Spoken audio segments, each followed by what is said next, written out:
깨끗한 예물로 드리는 예배. 여러분, 예배를 어떻게 정의하고 예배를 어떠한 마음으로 드립니까? 예배가 무엇인가? 오늘 그겁니다. 우리가 드려지는 예배.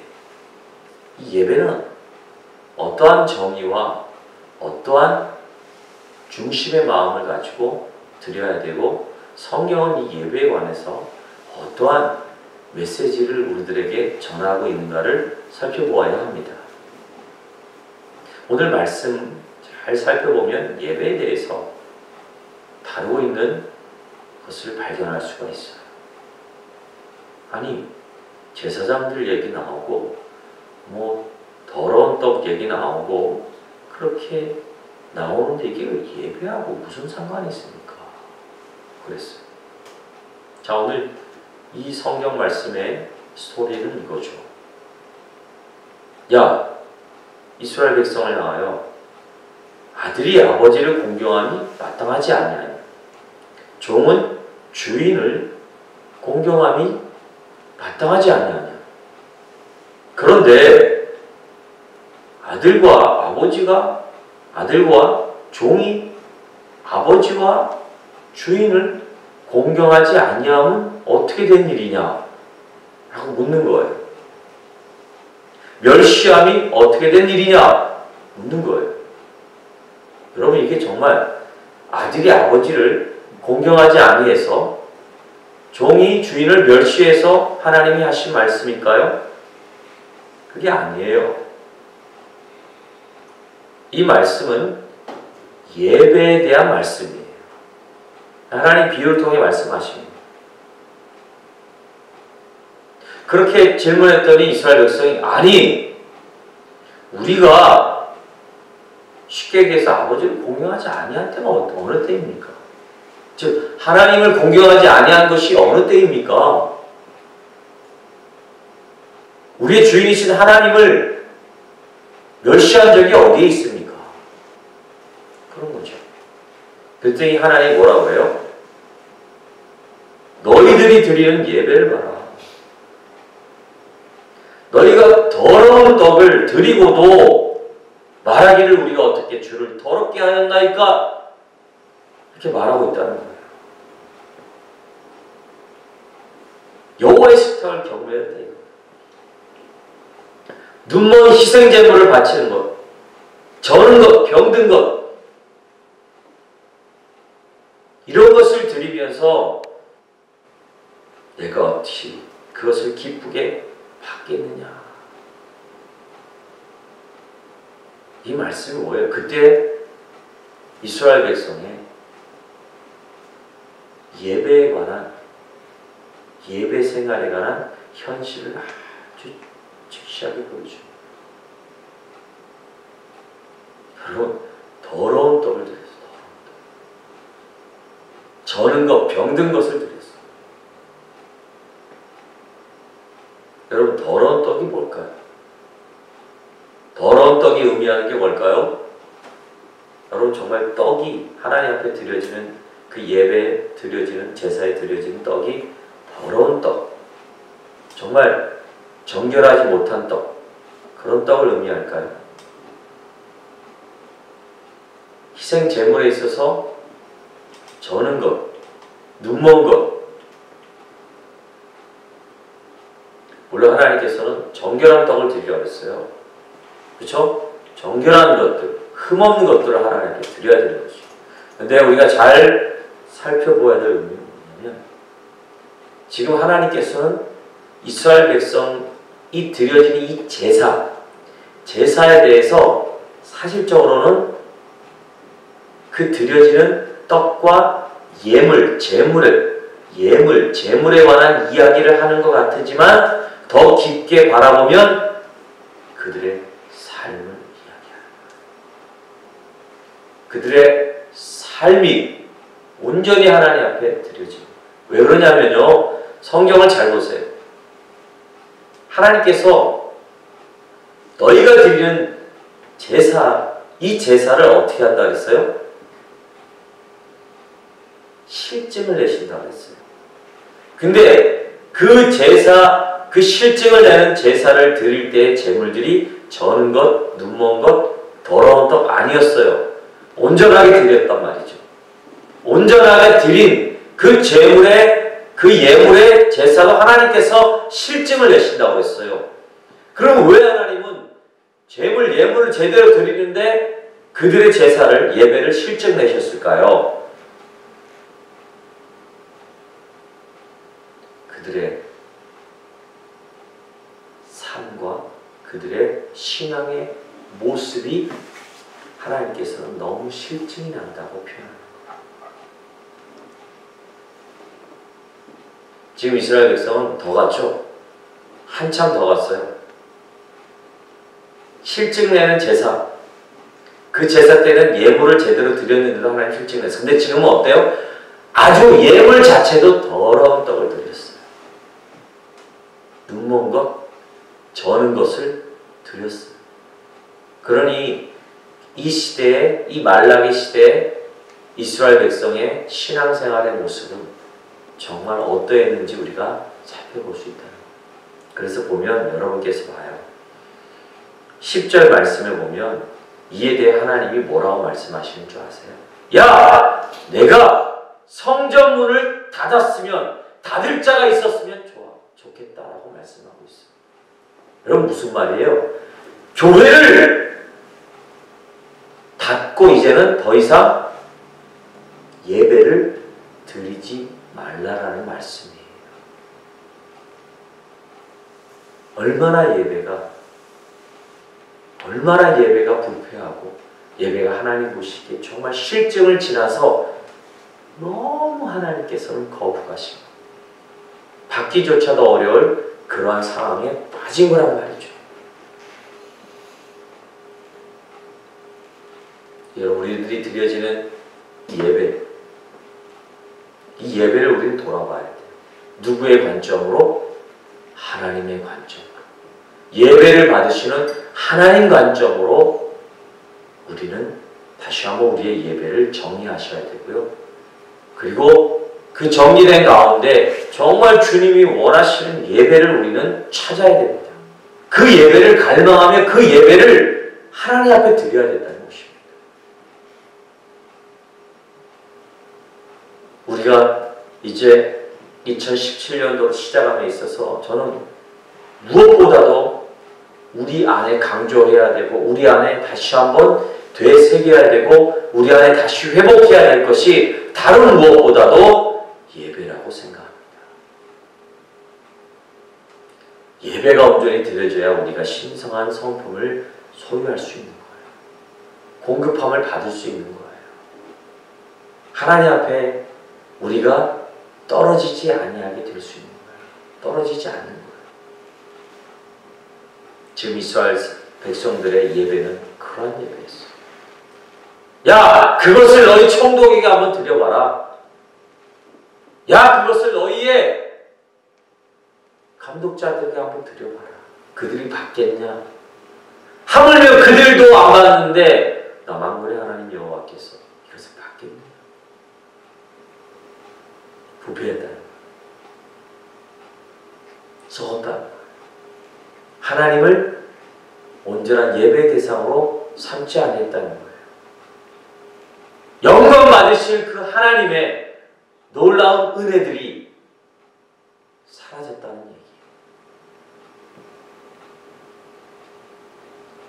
하나님은 그런 예배를 받지 않으십니다. 성전을 닫게 하십니다. 그런데 참 안타깝게도 이러한 부패, 이러한 예배의 부패가 어디서부터 시작되었냐면 여러분 오늘 6절 말씀에 보면 내 이름을 멸시하는 제사장들아 그랬어요. 이 제사장들부터 이 예배의 부패가 시작되었단 말이죠.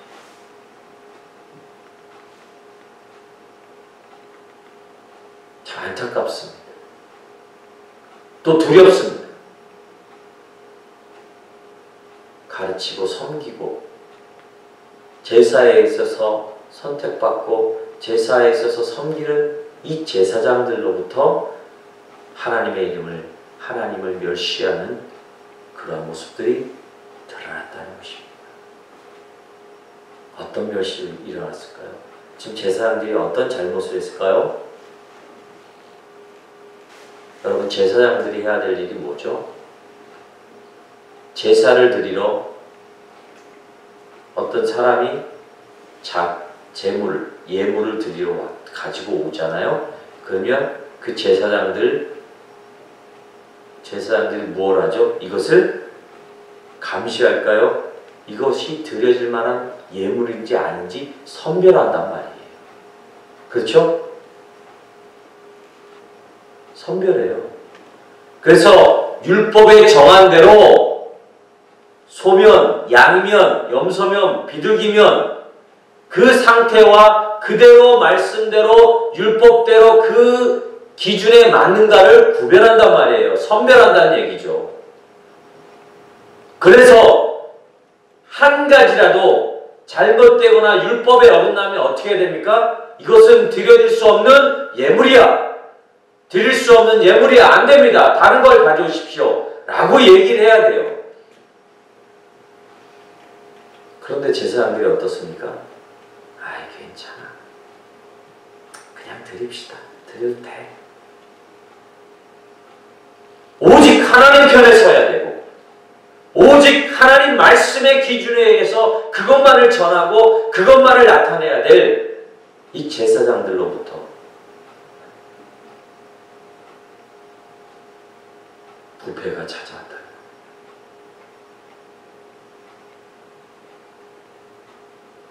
지금 마음에 어떤 생각하세요? 아, 역시 문제는 목사님들이었어. 역시 리더자들이었어. 그러나 여러분, 이 제사장들이 구약을 지나서 이제 신약을 지나서 예수 그리스도를 통해서, 그리고 베드로 후서의 말씀인가 베드로 전서의 말씀을 흘러가면 이 제사장들에 대한 이 개념, 제사장들에 대한 부분들이 누구로 이렇게 퍼졌습니까? 우리 찬양으로도 많이 부르잖아요. 너희는 택한 족속이요 왕같은 제사장들이라고 했습니다. 우리 모두가 제사장인 거예요. 택한 백성이요 왕같은 존재들이요 제사장이라고 했습니다. 여러분, 예수 믿는 모든 사람들이 제사장이나 마찬가지예요. 왜요? 여러분들의 각자의 삶의 현장의 예배 가운데 예배에 정말 시정 들고 예배를 드리는 자, 섬기는 자는 여러분들이에요. 그 모든 삶에 가서 목사가 다 가서 예배할 수가 없어요. 목사는 이 공적인 예배 장소에 와서 예배 드리는 그 예배를 섬기는 사람이고 말씀을 선포하는 사람이에요. 그러면 이 예배만 예배입니까? 아니에요. 여러분들의 삶 가운데 드려지는 모든 예배 가운데 여러분들이 제사장들이라는 거예요. 그러면 여러분들이, 우리가 이 예배드림에 있어서 정말 필요한 건 뭐냐면, 하나님 앞에 드려지는 이 예배에 올바른 하나님이 원하시는 부분들을 우리는 정확히, 내가 싫고 내가 귀찮고 내가 손해보는 한이 있더라도 정확히 하나님 앞에 그 규격에 맞춰, 그 하나님이 원하시는 그 부분들을, 요소들을 맞춰 드려야 된다는 것입니다. 여기에서 타협하고 여기에서 자꾸만 괜찮아 그리고 타협하고, 지금 시대로 말하면 예배드리며 하나님을 찾는 데 있어서 세상과 하나씩 타협하는 이 모습들이 바로 지금 시대 말라기 시대에 하나님의 이름을 멸시하는 제사장들과 같은 것이에요. 그럴 때 하나님께서는 예배를 받지 아니하시오.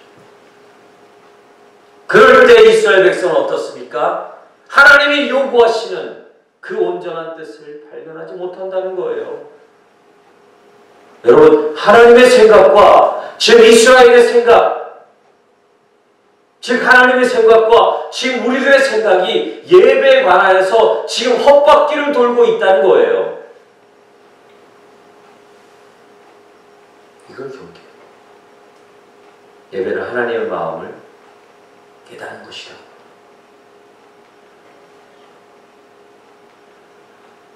하나님은 계속 이걸 원하시는데 우리는 계속 그것을 깨닫지 못하며 나아가는 이 예배, 그 예배를 하나님께서는 받지 않으신다. 이런 상황이 계속 이어졌어요. 전해졌어요. 그럼 이들에게 진정한 예배의 소망은 없는 것입니까? 하나님은 그래 성전문을 닫아버리겠다. 이것으로 끝이냐?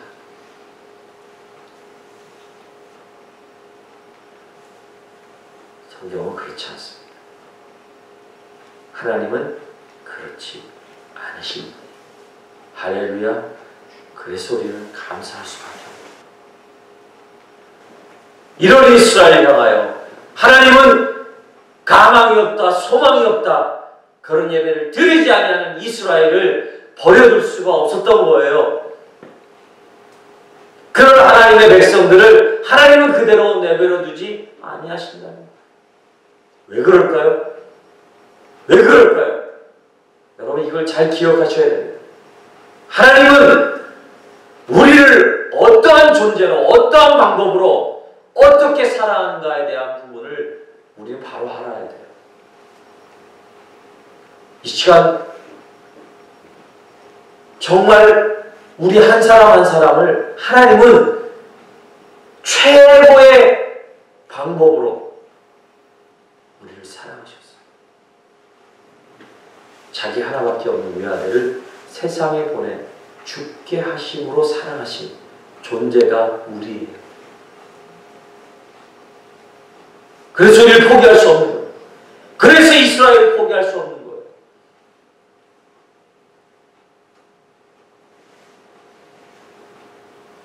아니, 포기 안 해요, 하나님.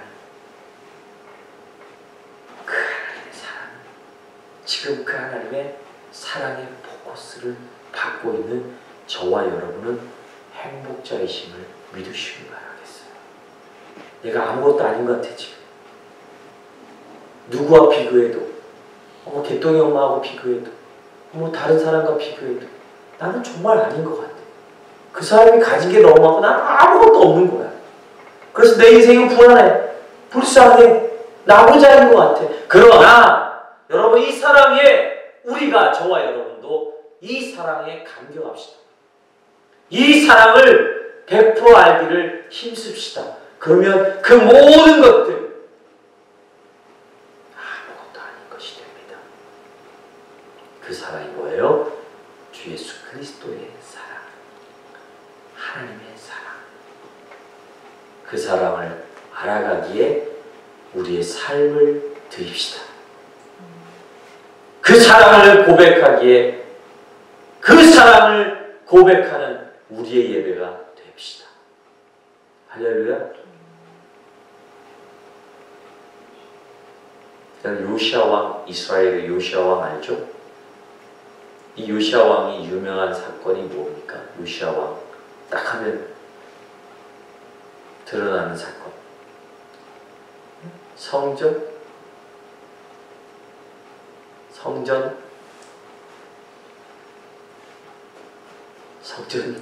청소,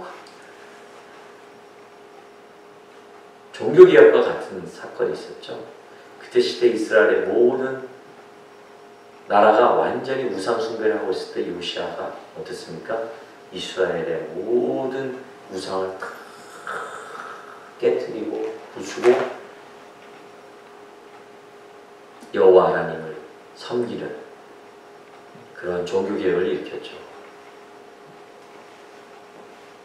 근데 그 발단이 뭐예요? 하나는 성전을 청결하고 성전을 이렇게 막 청소하는 가운데 있어서 헌금깨를 딱 봤어요.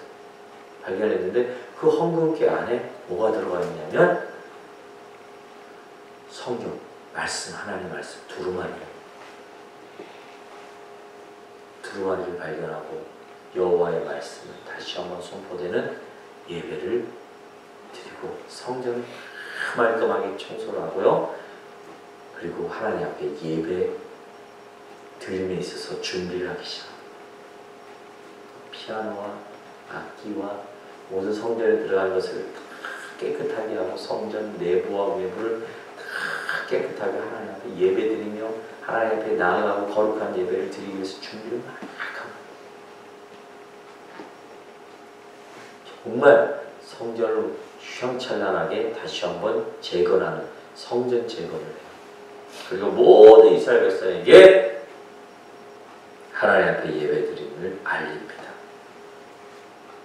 그런데 그때 어느 선지자가 성전 문 앞에 오게 됩니다.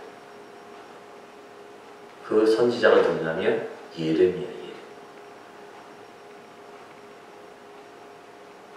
예레미야가 앞에 와서 성전 문 앞에 입구에 쉽게 써서 교회 문 앞에 와가지고 여러분 우리 부릅시다 할렐루야 이랬을까요? 하나님이 예레미야에게 그렇게 시키지 않았어요. 뭐라고 시켰냐면 쉽게 얘기해서 지금 드려지는 예배는 예배가 아니다. 그런 메시지를 하나님이 예레미야를 통해서 전합니다. 이 사건 여러분 성경을 통해서 우리가 발견할 수 있는데 이 사건을 통해서 우리가 깨달을 건 뭐예요? 뭘까요? 성전은 외모가 중요한 게 아니라고. 하나님이 받으시고 원하시는 예배는 성전 깨끗하고 성전 청결이 아니라 하나님을 외면하고 하나님 앞에 중심에 드려지는 그 예배, 하나님을 향한 뜨거운 하나님의 사랑, 그것을 회복하지 아니한다면 이 아무리 성전이 청결되고 성전이 아무리 휘황찬란하고 모든 준비가 다 찰더라도 하나님은 그 예배를 받지 아니하신다는 거예요.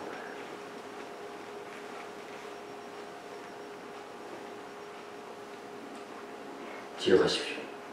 하나님이 찾으시고 하나님 원하시는 예배는 휘황찬란한 겉모양이 아니에요. 중요한 건 그 안에 예배 드리는 자의 진정한 마음인 거예요.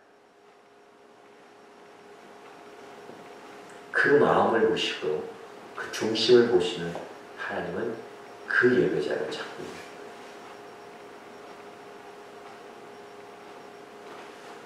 자, 그러면 11절 말씀부터 우리가 말씀을 보면 이제 뭐예요? 이런 이스라엘에게 하나님은 소망이 없고 그래서 이스라엘 백성을 버리신 것이 아니라 하나님이 정말 온전하게 다시 한번 회복하고 하나님을 다시 한번 찾고 정말 온전한 완전한 예배, 그 이상적인 예배를 하나님께서 제시를 하죠. 자, 다같이 11절 말씀 한번 읽어봅시다. 시작. 만군의 여호와가 이르노라. 해 뜨는 곳에서부터 해 지는 곳까지의 이방 민족 중에서 내 이름이 크게 될 것이라. 각처에서 내 이름을 위하여 분향하며 깨끗한 제물을 드리리니. 자, 잘 보세요. 여기서 보면 좀 궁금하게 생각할 단어가 있죠. 의미가 있죠. 어떤 부분이에요? 어떤 부분이 좀 궁금해요? 여러분, 깨끗한 제물. 깨끗한 제물. 깨끗한 제물은 무엇을 의미할까요? 깨끗한 제물. 아주 정말 그 흠이 없고 절지 아니하고 저제 부정이 없는 제물.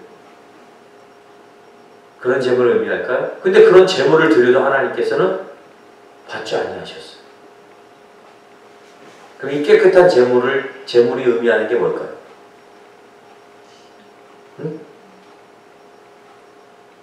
바로 예수 그리스도를 의미합니다.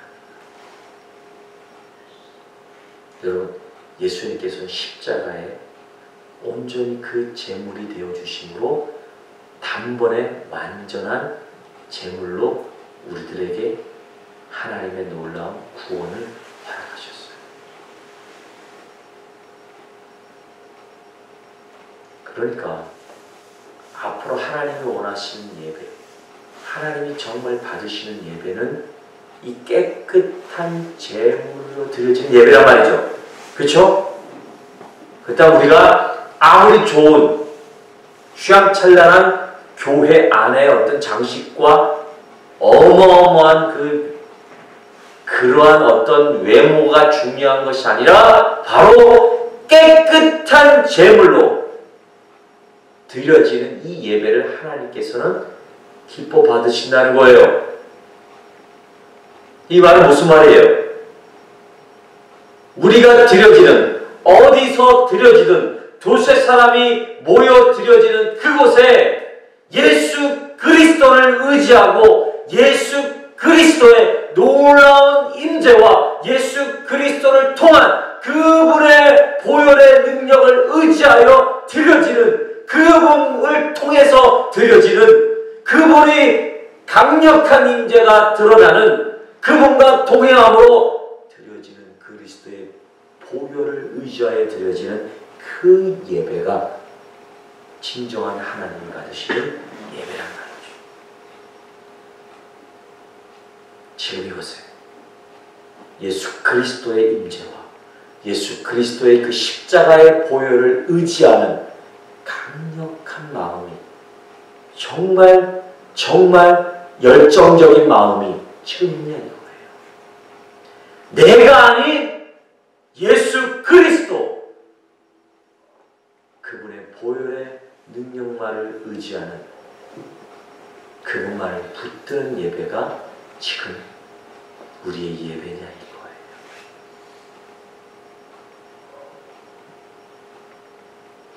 여러분 요한계시록 4장에 보면 1절부터 보면 하늘의 열림이라는 단어, 열림문은 예수 그리스도예요. 그러니까 우리들의 예배는 그 4장은 그거는 어떤 정말 예배, 하늘의 예배를 사도 요한이 보았던 광경이거든요. 근데 그 예배의 시작은 열림문을 통해서 시작되었다는 거예요.